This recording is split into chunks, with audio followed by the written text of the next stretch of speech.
gimme 5 on the black hand side. Welcome to So Big Movies. My name is Len Archibald and this is the Blaxploitation Hour. I am so stoked to get into this movie. This gives me all the nostalgic feel, so let's just dig in. I have alluded to some films I've spotlighted on the channel as comfort food. Movies that I just go back to again and again that transports me back to my youth and the joy of pure cinema I felt watching them. I have 5 essential movies that I will spotlight in the future that really highlight this. But we're not talking about those, no. What I am talking about though is one of the most ass-kicking, right on, in your face with a fucking black power fist movies of the 1970s, Black Belt Jones. Enter Jim Dragon Kelly. He clubbers them up as Black Belt Jones. All the nostalgic feels in my tummy. Black Belt Jones from Warner Brothers, released in 1974, is considered by some to be the spiritual successor of the immensely successful pop culture phenomenon Enter the Dragon, both of which were directed by Robert Clouse, a hell of an action filmmaker who got his start as a stills photographer for CBS before getting into short filmmaking. During that period, he was nominated twice for an Oscar for his short films The Cadillac and The Legend of Jimmy Blue Eyes. The Legend of Jimmy Blue Eyes was also nominated for the Palme d'Or at the Cannes Film Festival for Best Short Film. Clouse made his feature directorial debut with Dreams of Glass in 1970, a love story between an Asian and a white boy. In 1971, Clouse directed an episode of the action crime TV show Ironside, which also featured Bruce Lee as Leon Su, a martial arts instructor, in a later episode. They would soon collaborate to create the game-changing Enter the Dragon, in which Clouse's career really took off. Not only that, the success of Enter the Dragon kicked off the martial arts craze of the 1970s, where films like 5 Fingers of Death, Master of the Flying Guillotine, and 36 Chambers of Shaolin were rocking people's faces and handing out black eyes with the force of a Sonny Chiba battle cry. With both blaxploitation and martial arts films taking off at the same time, it was only a matter of time and cocaine before a studio exec saw dollar signs and more cocaine by deciding to mix genres. And so the blaxploitation martial arts subgenre was born. In the original script of Enter the Dragon, Williams, played by Jim Kelly, was supposed to join Bruce Lee in the final battle against the main villain Han, and Roper, played by John Saxton, was supposed to be killed off. But apparently that didn't fly for Saxton, and the script was rewritten to reverse the deaths. And I always remember how they did my man Williams dirty in that movie. Fuck Han. Black Belt Jones was Clouse's immediate follow-up, and it definitely feels like he is compensating for having Jim Kelly's character killed off in his previous film, as Black Belt Jones is just Kelly being an unstoppable ass-kicking machine for 90 minutes. Robert Clouse would gift the world with some iconic martial arts action films, such as Golden Needles, The Big Brawl with Jackie Chan, Force 5, China O'Brien and its sequel with Cynthia Rothrock, and Ironheart featuring Bolo Young. He completed Bruce Lee's Game of Death after Lee passed. Clouse is credited as being one of the main champions of the martial arts action craze of the 1970s and was seen as a reliable action director for the remainder of his career. You know this movie is going to be great. Its writer literally has Oscar in his name. He also wrote the screenplay for Truck Turner, starring Isaac Hayes. Yes, Give me that old Warner Brothers logo, which between this and the old New Line Cinema logo that seemingly prepared us for a snuff film really makes me feel like a kid again.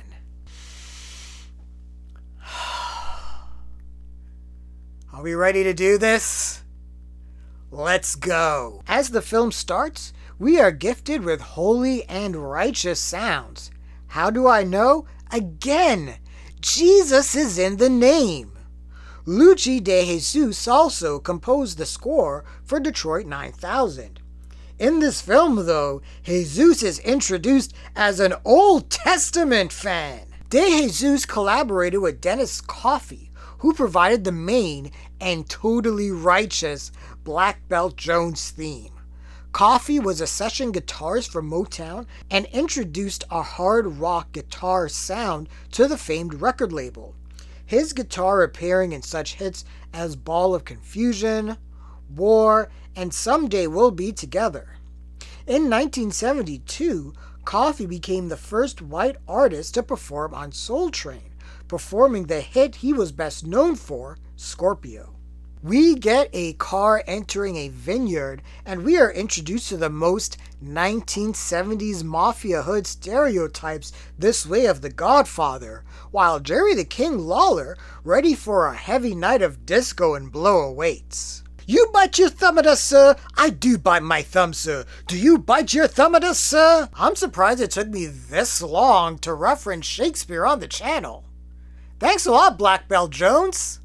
Life is weird. Behold, my shrine to Sweet Sweetback! We are introduced to two of the local Mafia thugs, Blue Eyes, played by Mel Novak, and it's a shame seeing Blue Eyes go from the Palm d'Or to petty crime. What a downfall.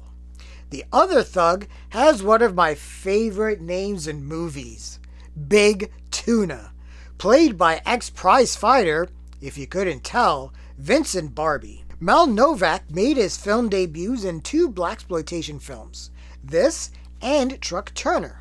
Novak was known for the villainous roles he would play in such films as The Ultimate Warrior, Game of Death, and Eye for an Eye. He did all of his own stunts and was inducted in the Martial Arts Hall of Fame. Novak had a prominent role in the insane I Still Can't Believe It Was Made Samurai Cop 2. Vincent Barbie, whose instantly recognizable chiseled face got him gigs on projects like A Woman Under the Influence, The Killing of a Chinese Bookie, and even an uncredited role in Raging Bull.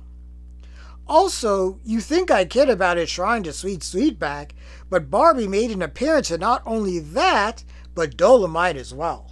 As an aside, the explosion of The Godfather being released in 1972, right at the moment blaxploitation took off, gave some of those films a particular vibe. In being able to scapegoat the Mafia as bad guys coming in and destroying black communities, it made it very easy to create black heroes to combat those forces. You'll notice a pattern with some of these movies. We all wanted to be the Corleones, but we knew those bastards were bad for our health.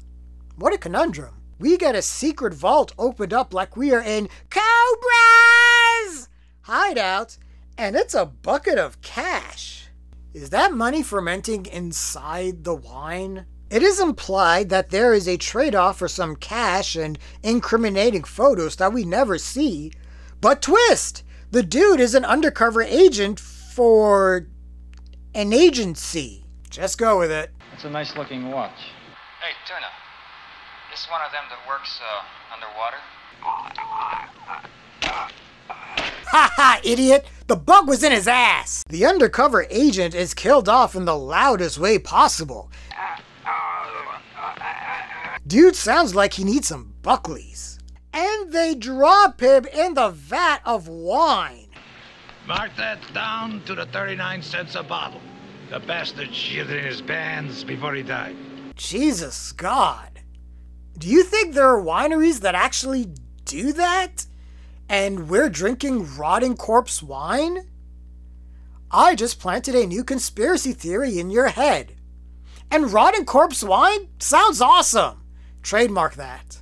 Our agents on the other line are like, shit, that's our third agent we lost. Locate Black Belt. He's the only one we got that can get into that winery and get those pictures. This was the 1970s, where get me the name of the person whose name is probably the title of the movie was a significant trope. But where is Black Belt? Chilling at the most political taping of Sesame Street yet.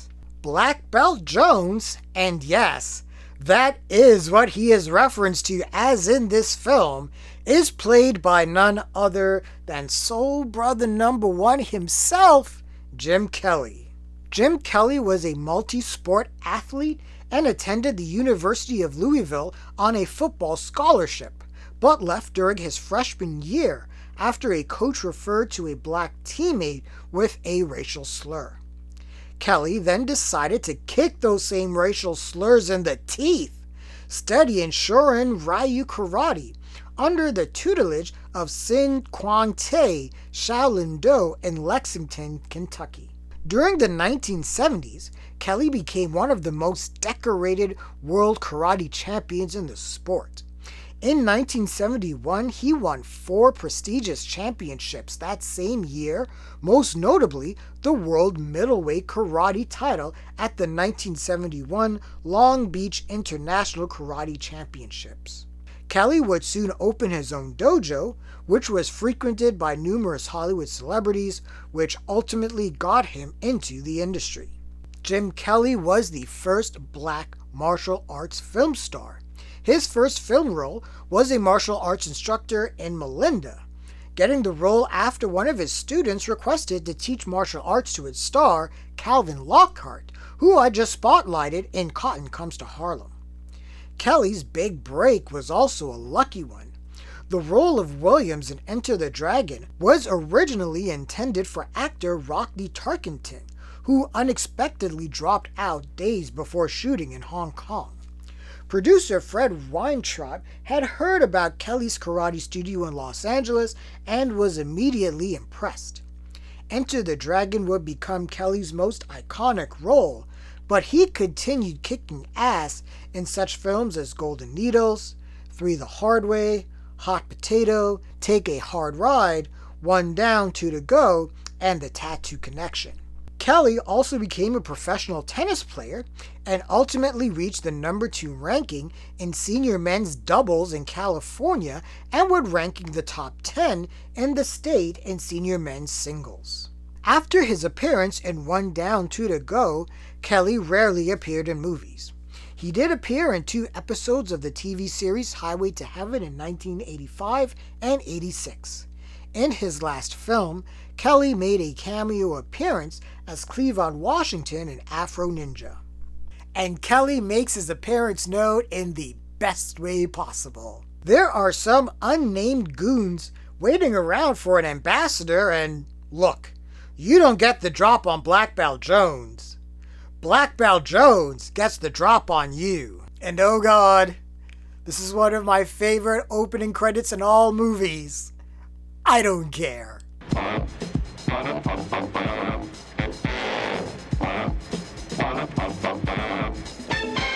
That righteous music kicks in, and we get righteous slow motion and righteous freeze frames of our righteous hero in righteous fucking action. These credits say one thing: Black Belt Jones is a bad man, and if you're a bad guy around this time period, I hope you're okay with getting your jaw dislocated by a Black Power fist. The ambassador and his very unambassador-like entourage. Check out the action. The film's editor was Michael Kahn, known for his frequent collaborations with Steven Spielberg. He has edited all of Spielberg's films except for E.T. the Extraterrestrial.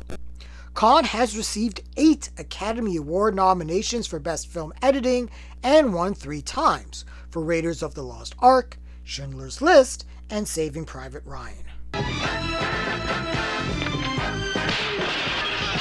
Ow! I wonder which decade had the worst henchmen, the 70s, 80s, or 90s. At least most henchmen in the 80s and 90s didn't look like pedos. Evidence that Jim Kelly was the first Street Fighter character. Honestly, I would buy a game that has Jim Kelly as a DLC. Jesus, what does Jim Kelly have against cop cars? Jim Kelly was the best natural vasectomy this side of the Mississippi. Also, I don't know where this guy was running to. Even the director wants him dead. Someone getting shot in the ass will always get a chuckle out of me. After a long, hard day of ass kicking, it's now time to drive off into the sunset to bewilder police. Honestly though, that whole incident is never mentioned in the movie again. Forget it, man. I ain't going in there. Black Belt Jones immediately declines the assignment to get into the winery/mob fortress to retrieve those pictures, I think? But they must need him bad, because Black Belt is offered $100,000 for the assignment. $100,000. BB. Yes, he is called BB. I think his birth certificate literally reads Black Belt Jones. Now, I dare a new set of parents to name their child Black Belt Jones. I lost 3 of my best men in there. Oh shit, they really did lose 3 agents. These guys are horrible at their jobs. Why don't you get the cats upstairs to make believe it's a ghetto? Get a couple tanks and blast it down. That's the look of a man who regrets his vote for Nixon. The agency boss sounds so desperate, like he's a jilted lover begging for another chance.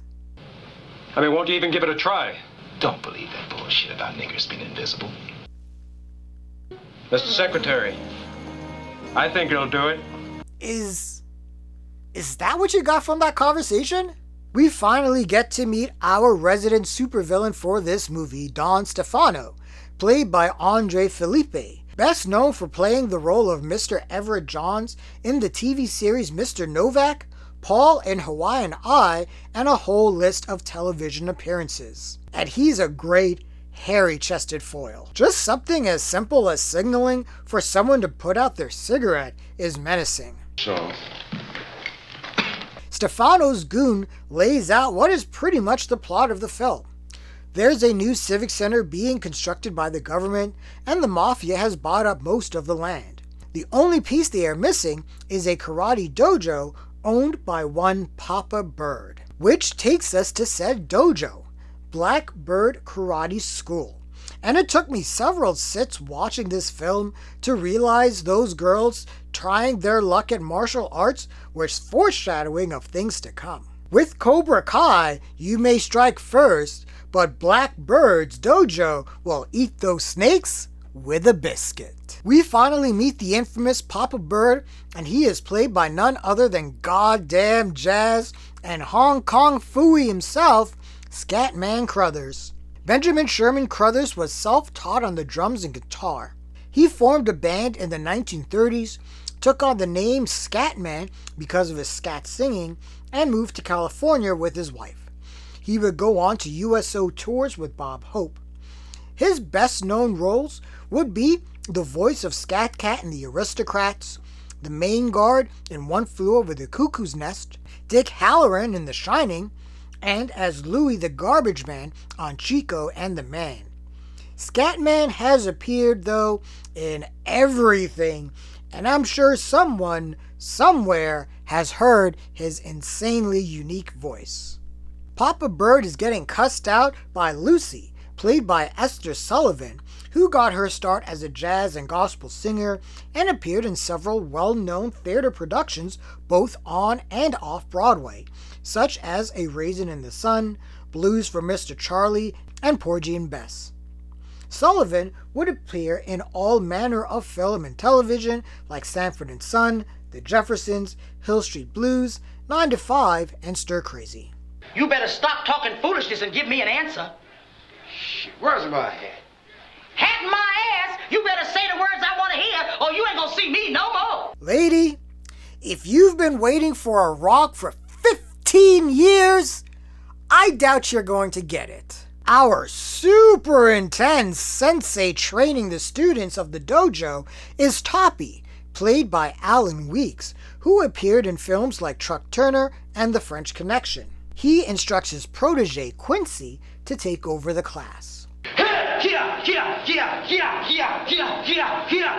Quincy is played by Emmy-winning actor and director Eric Lonville, best known for his role as Luther Hawkins on St. Elsewhere, but has appeared in Sanford & Son, The Omega Man, Death Wish, and A Piece of the Action.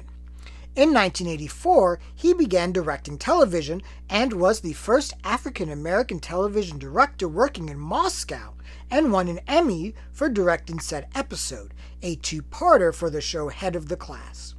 His directing credits are numerous, including St. Elsewhere, Quantum Leap, Doogie Howser MD, NYPD Blue, ER, The Mentalist, Lost, Girlfriends, Everybody Hates Chris, and Chicago Fire. You coming in, all right? Yeah. Wait, nigga, let me put some clothes on. Once Toppy enters, we see the rift between teacher and pupil, where it seems over the past while, Papa Bird has been shirking his responsibilities teaching the class and spending more time gambling. But Toppy soon realizes the mistake he's made is even worse than the wardrobe choice in toupee for Scatman. You wasn't hollering that last night. Oh, hush up. No, you was moaning and groaning and talking out of your head. I don't need to know about how big your Scatman is. Wesley, I'm gonna slap the black off you. White people, or any cultures, help me out. Is I'm gonna slap the white off you or slap the Asian off you or anything like that a saying in those communities? Genuinely curious. Just want to see if the black community has an abuse problem. The heavy score pulsates as we follow 3 Black Power militants, and I've always wondered if the only guy with the gun was always upset that his partners left theirs at home. You're militants! Be militant! They identify themselves as part of the Black Student Union and barge into the local pool hall run by our entrepreneur who is doing more harm than good to the community. Hey, what the hell is going on here? Pinky is played by Malik Carter, best known for this, Cobra with Sylvester Stallone, and Penitentiary 2. The Black Student Union are well-intentioned, threatening Pinky to stop selling dope to the community. Oh, I see.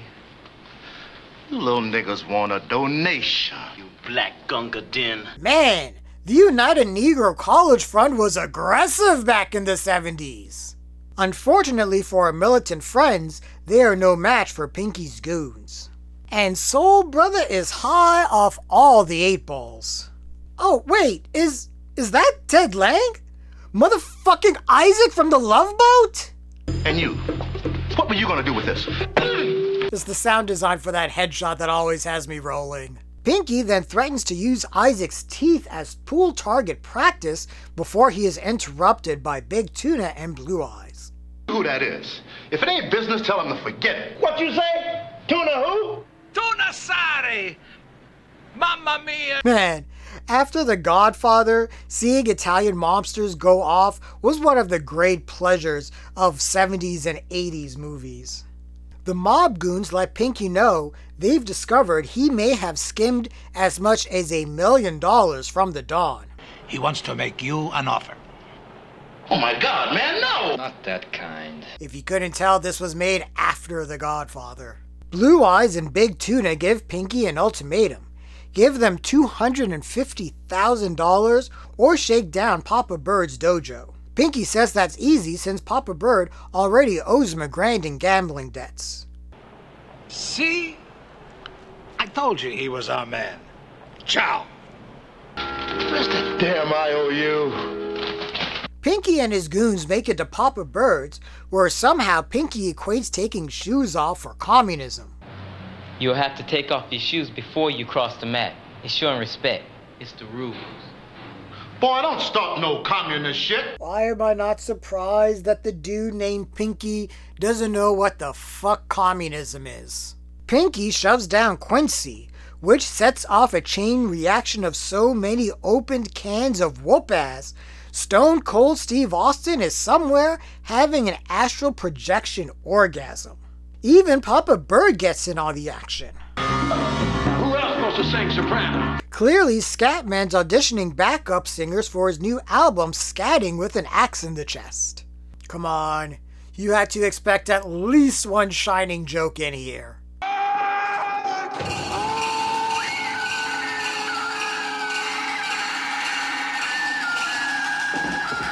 I love Lucy's goddamn reaction. And Jelly, Brother Man here, is useless. He's so useless, they bring out the music for him. As Quincy and the rest of the dojo celebrates, Pinky promises revenge. But now we get to see our hero living large and in charge, tumbling white women, soul sisters, and the closest thing we had to cellular services in the 1970s, all at his disposal. Black Belt is requested by Toppy to head down to Papa Bird's for an intervention, one that Papa doesn't stay for because he's too busy beating up the mannequins from Maniac.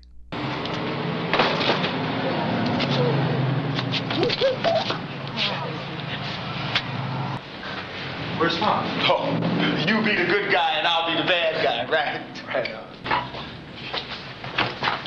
Hey, Pop! Pop! Toppy swears he's gonna quit the dojo, but Black Belt knows him too well to leave the kids.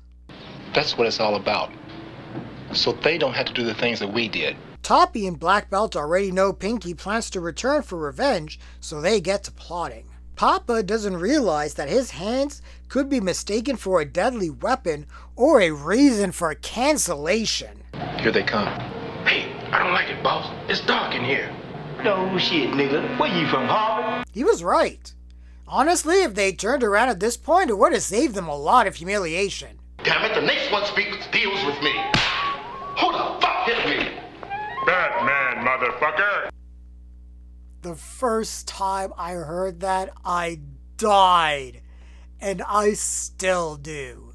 We get a cool, brief sequence where Black Belt sort of fights like if he was Batman, using the dark to confuse his foes before tearing into their asses like I tear into a Popeye's chicken sandwich. And stealing one of the goons' hats? That's a new low, Black Belt. Seriously, what's your real name? Shit, I'm gonna shoot.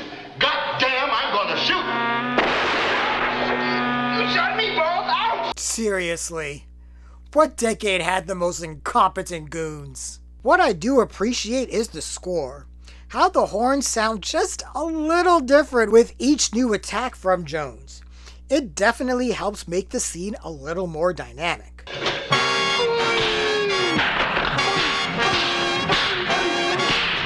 The ass whooping from Black Belt is so righteous that the goons would rather take the chance of cutting an artery on shards of glass than take another kick to the face. The way Toppy and Black Belt celebrate, you think they just brought in some of that real sticky icky. A pissed off Pinky arrives at a local card game to shake down Papa Bird for his dojo. Hey, you talking to a brother, brother. Bullshit, brother. Papa declares that the dojo belongs to a Sydney. And I'm from New Orleans. Don't bullshit me. One of the goons literally beat Papa to death, which makes me wonder how he survived all that sweet, sweet loving from Lucy. Oh shit, he's dead. At the viewing for Papa Bird, we get some more of that Jesus music.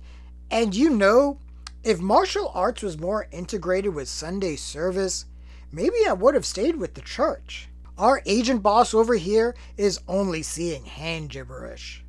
Black Belt informs the agent to try and get a hold of Sydney, who is revealed to be Papa Bird's daughter. And at the next scene, Papa Bird's funeral, we are introduced to her, and she is played by the awesome Gloria Hendry. Hendry worked as a Playboy bunny at the New York Playboy Club, and got her first acting gig in Sidney Poitier's film For Love of Ivy, followed by a small role in the 1970 film The Landlord. She was Rosie Carver in the James Bond film Live and Let Die, where she became the first African-American woman to become romantically involved with 007. Hendry would later appear in several blaxploitation films, including Across 10th Street, Slaughter's Big Ripoff, and both the 1973 films Black Caesar and its sequel, Hell Up in Harlem. She also appeared in Savage Sisters and Bare Knuckles. Her later films included the horror film Pumpkinhead 2 and the action comedy Freaky Deaky. Black Belt is introduced to Sidney, who doesn't mince words. Now, who killed my father? Apparently Don Stefano must be on the spectrum or have some form of OCD because he doesn't like anyone walking on his left. Now listen to the music and tell me they don't know what they're doing here. You see, Godfather, just Don, Mr. Vegas. Right. I also love how the Don makes Pinky walk through his sprinklers. Pinky says he's going to employ some bogarts, which I'm sure confuses the Don and most of the audience because Pinky uses a word to describe them that I'm sure the star of Casablanca would find highly offensive. Unless that was his nickname for Sam when he played When Time Goes By. Pinky introduces our most useless goon, and who I'm sure is Cedric the Entertainer's baby daddy, Jelly, played by Earl Jolly Brown of Truck Turner and Live and Let Die fame, to his bogarts, and they are some of the most 1970s goons in history. How far did your hands go up Pinky's ass for that to be warranted? At the funeral, Sidney reveals that she has not seen her father in 20 years, but is interested in who killed him. As Toppy is trying to explain what may be going on, Black Belt has a look of, boy, you better re-inhale all those words back into your body. What is also great is that the movie doesn't make any bones about it. Black Belt is a little bit of a sexist douche, and man, does Sidney see through that shit immediately. You Quincy? Yes, ma'am. Shall we go? Oh, open the door yourself. Chivalry does not excuse laziness. That's Papa Bird's kid, all right. To the bone. Poor Toppy, Black Belt, and especially Quincy are not ready for Sidney's no-nonsense attitude.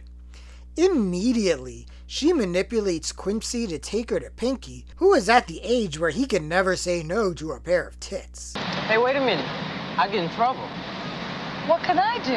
I'm just a woman. Yeah, I know. No, you don't, Quincy. You really don't. Sidney arrives to Pinky's hangout and got all the men surrounding her like she's a pork chop. Who's Pinky? What you wanted for, little mama? I ain't your mama. These guys can't see what's coming. Bitch, you better back up before you get your ass whipped. I'll make you look like a sick faggot. Oh, 1970s movies, why do you keep doing this to me? These guys think they're witnessing a striptease, but the only thing about to be teased is a chop to the throat. And I'm trying to figure out the dubbing here. This was post Bruce Lee, so everyone was trying to mimic him, down to his battle cries. I said no more screens! Jesus, that was rude. Totally worth it! I think Quincy just had his sexual awakening. You better tell me where Pinky is. Here. See, you could have just let off with that. Now you all look like... Man, henchmen in the 1970s were horrible at their jobs. Honestly, it's Quincy's pure joy over Sidney that steals this scene. What? She is bad? Who she's bad? Yeah, I see. You disobeyed an order. Get a toothbrush. You're gonna scrub the floor. Dude, this is a dojo, not a prison. Fuck your toothbrush and invest in a mop like normal people. Pinky and his bogarts return to see the rest of his crew beat up. You mean a broad did this? It never ceases to amaze me that there are so many people that still can't accept the fact that Look, women go through childbirth, and that pain threshold should clue you in that they will be able to whip some ass. Black Belt and Sydney bond over Papa Bird. All she knew about her father was that he gambled and taught her some brief fighting when she was younger. She decides she would like to continue the school. Meanwhile, Pinky and the Maltese Falcons, I like that name for a band. Anyway, Pinky and the Will always have Paris Hiltons arrive at the dojo, and I guess since these henchmen are 10% more effective, they are able to easily handle the dojo this time. And that guy should have a broken freaking neck, Kurt Angle. I get it, you like the dark meat. Man, what did Glass ever do to the producers of this movie? Even Jelly is getting a piece of the action. Like Sidney Poitier a piece of the action. If it was Bill Cosby's a piece of the action, we would have a completely different movie on our hands. Look, Kung Fu! After that round goes to Pinky, he lies and says Papa Bird owed him $41,000. And I love how he goes total acrimony on them, adding up all the figures. $124,000 in damages. Another $85,000 in hospital bills. Man, we ain't got no Blue Cross. As ransom, they kidnap Quincy like 12 years a slave. Toppy informs Black Belt of this, who tries to piece together Pinky's actions and why Papa Bird's IOU jumped from $40,000 to $250K. You can see the look of guilt on Sydney's face. But that guilt only propels the movie, as what happens next is one of my all-time favorite moments in any film. Now what are you doing? No, you stay here till I get back. Do those dishes or something.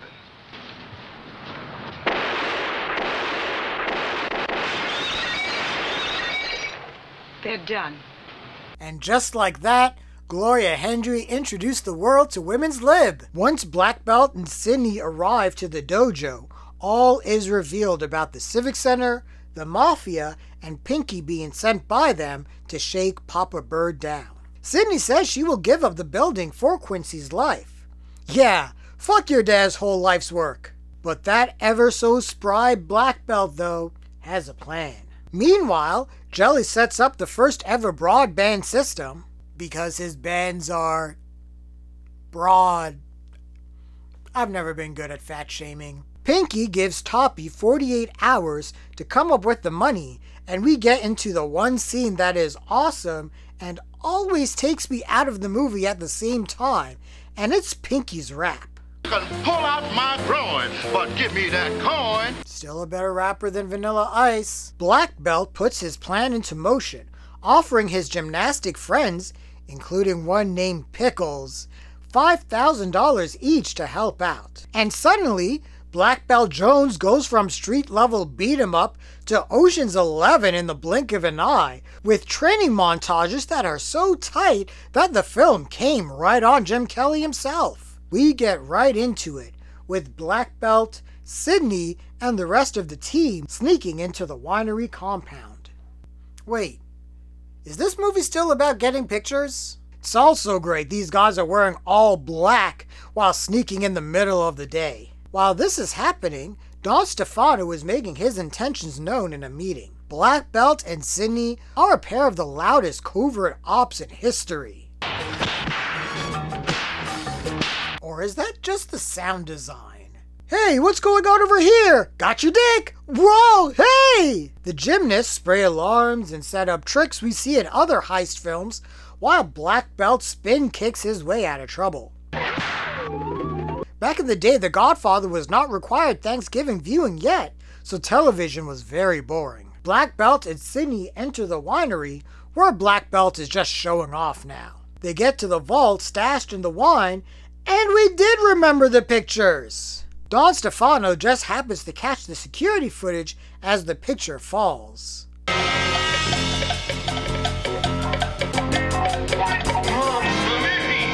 that's my line! Jim Kelly is so fast, he takes out 10 people in under 30 seconds. Or it feels that way. Kelly got those bags and he's willing to kick a bitch in the face for them. There's always that one extra in every movie that goes above and beyond the call of duty, and in Black Belt Jones, it's twitchy over here. Jones is so violent, he even attacks elevators. Jones arrives to exchange Quincy for the money, but Pinky is a slime ball and leaves Black Belt to get his ass handed to him. But Sidney swoops in to save the day as the power of slow motion sends someone 30 feet back.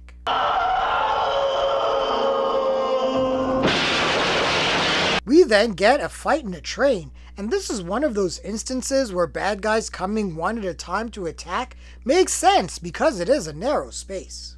And seriously, the filmmakers must have a broken glass fetish.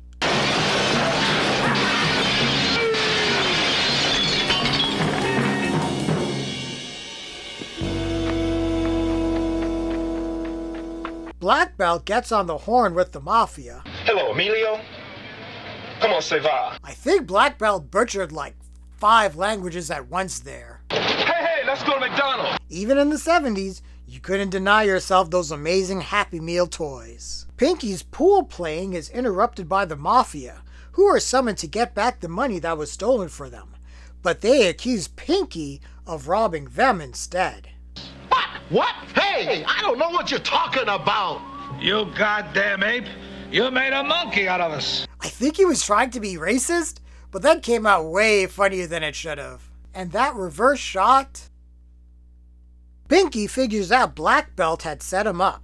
Hey, where can I get boys that jump through the air? We, got the wrong boy. Black Belt and Sidney wax over the future, and this comes out. Look, maybe we should get together before you, leave. I wouldn't jam with you if my life depended on it.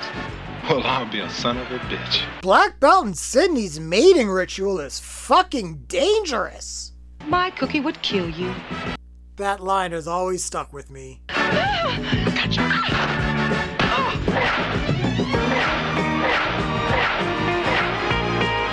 I can't stress enough how much I love the stunt double work. It is so obvious that there is someone else filling in for Jim Kelly, but honestly, it's kind of part of the film's charm. Jesus, she tried to El Kabong him, and I hope you're gonna pay for that. Okay, this mating ritual has lasted longer than most men would in the sack. Wrap it up, movie. Let's get to the real fisting we paid our hard-earned money to see. Okay, now you guys are just being dicks.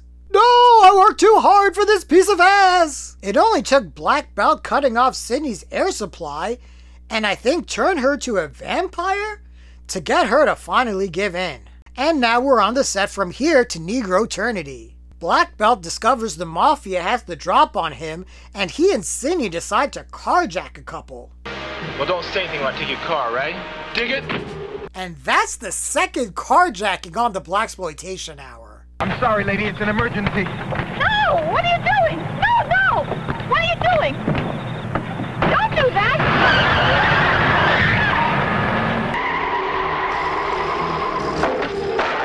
And finally, let the chase music begin. I don't think Belle was ready for that jelly and decided to murder him. You don't need these. No, she doesn't need them to fire a gun, but she still might need them. What the hell is that? Panties! That son of a bitch threw his panties in my face? I mean, they weren't his, but I understand your offense. Hey, brother, they're trying to rape a sister in here! Ah, if only brotherhood was that easy to solve. And clearly that didn't work, and now you've wasted your paint, and you're probably going to lose your job. Black Belt and Sidney enter a truck wash, and now we get our big final battle, where when Jim Kelly says he's gonna wash out your mouth with soap using his feet, that's a goddamn spoiler. It's honestly a memorable visual, even if it's a little hokey, made even better by Gloria Hendry acting as a helpful garbage person. And I think Sidney is committing straight up murder 1 over here. It's clear that both John Woo and Zack Snyder got the power of slow-mo from Robert Clouse. Bumbacleat! Oh, that's nothing a little Cuban links can't cure. Bombaras! And Sidney leading him back into the dump truck where he is surely going to be crushed to death? Yeah, good stuff. I don't know what Pinky or Big Tuna were expecting trying to fight Black Belt. Pinky gets hit so many times in the face, he literally disappears from the film. And Big Tuna? I guess he should be called Big Perm. Black Belt calls on the power of stunt doubles while he and Sidney dispatch of the trash.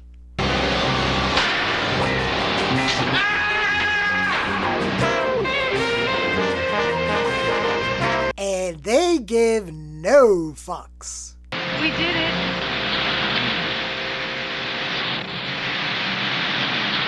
Let's go make a delivery. At least stop at Woolworths and get Sidney some new panties. We're not savages. Black Belt and agency boss have a chuckle while we find out, hey, Pinky isn't dead. And are we going to address Don Stefano? Oh, freeze frame and credits? Oh, never mind. End scene, I guess. Black Belt Jones was released to mixed reviews. Some applauded the acting, while others felt the film tried too hard to have Kelly emulate Bruce Lee. Most did agree, though, that Gloria Hendry was the standout. There was no budget info I could find for the film, but domestically, Black Belt Jones made over $727,000, enough to warrant a sequel, Hot Potato, which... Does anyone even remember Hot Potato? Over time, Black Belt Jones gained a major cult following, especially with the explosion of home video. And here's how I would rate Black Belt Jones out of 5 Black Power Fists. Story: 3.5. Black Belt Jones has a simple story that somehow gets a little convoluted at times, but an unexpected fun team-up between Jim Kelly and Gloria Hendry, a welcome appearance by Scatman Crothers, a sweet score, and some fun beat-em-up action is able to overcome some of those flaws and still give us something thoroughly entertaining. Filmmaking, also 3.5. Robert Clouse put together a competent film with great music, and Michael Kahn's editing puts this above most blaxploitation fare at the time. In fact, because Warner Brothers put their best foot forward to replicate the success of Enter the Dragon, you can see that there is some care in the craft behind the project. It isn't perfect, but in terms of all the blaxploitation martial art films that's out there, this is still the benchmark. Soundtrack, 4 out of 5. The collaboration between Luchi De Jesus and Dennis Coffey works, and between them we get one of the more funky blaxploitation scores of the era, one that matches the energy of the movie. It's playful, and that Black Belt Jones theme is one of the more iconic pieces of music within the blaxploitation genre. Black Power, 4 out of 5. Both Black Belt Jones and Sidney are Black Power ass-kicking forces of nature, but we also have Toppy, Quincy, and the entire Blackbird dojo. Even if Papa Bird has his flaws as a gambler, we even get to see him kick some ass.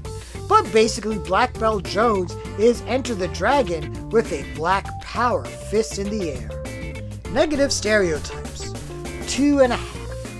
The negative stereotypes here are pretty obvious to spot. Pinky is entertaining, yes, but he is a stereotypical goon for the mob, who themselves are caricatures derived from The Godfather. The main boss even cries out, "Mamma Mia!" But all the baddies in here don't have a whole lot of depth to them and are just faces to be beaten up. Influence, 4 out of 5. Black Belt Jones was successful enough that it spawned a whole subgenre of blaxploitation martial arts films, solidified Jim Kelly as a blaxploitation action icon, was extremely progressive with Gloria Hendry as a feminist fist in the face, and also put another notch in Robert Clouse's belt as an action filmmaker. Overall fun factor, 4 out of 5. Man, This is Black Belt Jones. This is nothing but fun. Jim Kelly is a cool badass. Gloria Hendry is a soul sister with her own mind. We get Toffee and Quincy and Pinky and Big Tuna and Jelly and all these memorable characters and set pieces all wrapped up in 89 minutes of fists, chops, and kicks, and there is a reason people still talk about this fun-as-fuck movie. Black Belt Jones is honestly one of those films that I'm kind of surprised hasn't been remade yet, but I guess the more I think about it, it would be hard to duplicate the cool factor of both Jim Kelly and Gloria Hendry. This took me back to simpler times, when professional wrestling was performed in smoky auditoriums, Mr. T had his own cereal, we ranked all the Super Friends, Eddie Murphy was on top of the world, and Michael Jordan was just scratching the surface of his otherworldly talent. When I talk about nostalgia, Black Belt Jones is one of those movies that transports me back to my youth every single time. Well, that was a fun and needed, easy breezy, beautiful cover girl retrospective. What's next for the Blaxploitation Hour? I want to hear from you. What movies would you like me to spotlight on the channel? Across 110th Street? Black Caesar? Together Brothers? Friday Foster? Let me know. Share your thoughts in the comments, like the video, subscribe to the channel, and don't forget to hit that bell icon so you can get notifications as well. Hey, catch you on the flip side. Pink is my name and money's my